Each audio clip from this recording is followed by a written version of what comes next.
While you're stuck in the low productivity trap, that the hidden truth is, guys, if you had those days where no matter how much you try, you just couldn't get into gear, and God, don't you just hate it?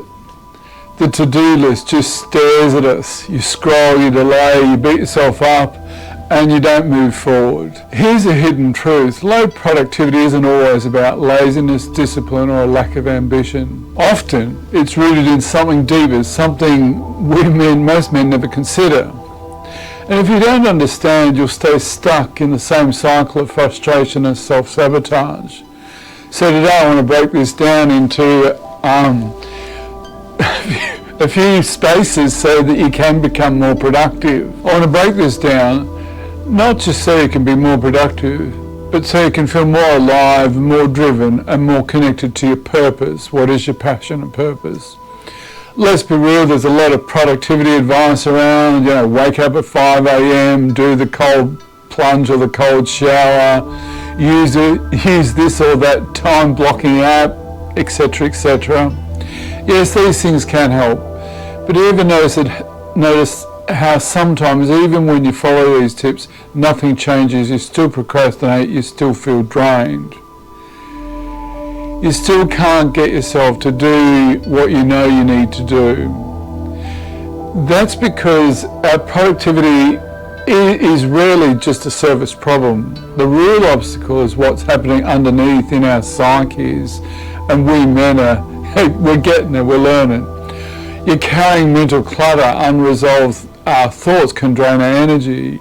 You're weighed down by emotional resistance, fear of failure, perfectionism or shame. Or you're disconnected from meaning.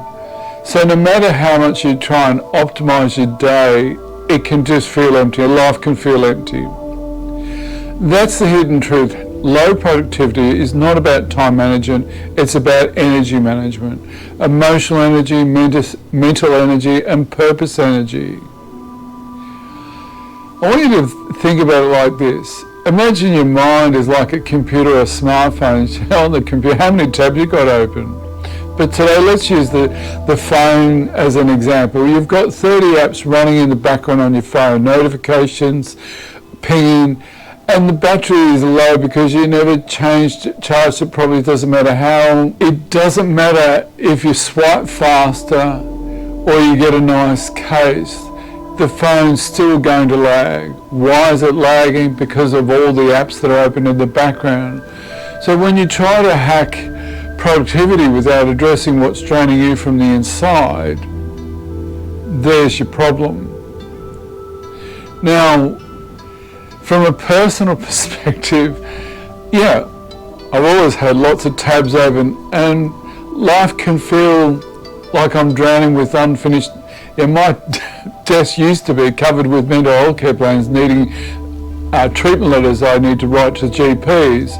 My plan was always full, but every morning I'd wake up with this heaviness in my chest. I'd sit with my laptop open, the document I was supposed to work on, and just stare at it, not knowing what to say. On the outside it looked like procrastination, but on the inside what was really happening was my avoidance. Avoiding the feelings of not being good enough, avoiding the fear of making something that might fail, avoiding the discomfort of actually committing. And here's the kicker. The more I avoided, the more guilty I felt. The more guilty I felt, the less energy I had. The less energy I had, the less productivity, because it was a cycle and productivity hacks couldn't just touch it. So what I want to try and do is, how do we break through this? How do you move from being stuck in low productivity to building an unstoppable momentum? I want to offer 3 tips, 3 shifts you might need to make.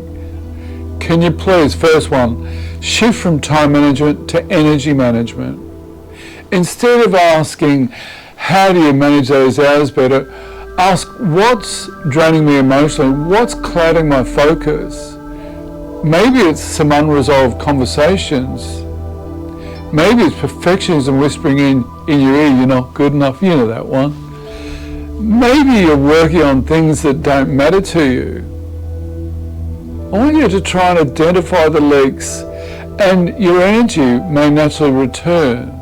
The second step is clear emotional resistance. Notice when you're feeling heavy, stuck or avoidant. Don't push harder. Pause and ask, what am I really avoiding right now? Sometimes it's fear of failure. Sometimes it's the shame of not being perfect. Name it, own it. Once you bring it into the open, it loses its grip. In the old CBT, name it to tame it. Step 3, reconnect with meaning. Productivity without purpose is just busyness. Ask yourself, why does this matter? Who am I becoming by doing this work? Is it aligning with you? When your actions align with something bigger than just checking boxes or ticking boxes, motivation becomes natural. Productivity stops being forced and starts being fueled and starts flowing. And what a gift, what a powerful move. So here's hidden truth, guys. You're not stuck in low productivity because you're lazy, broken or lacking discipline.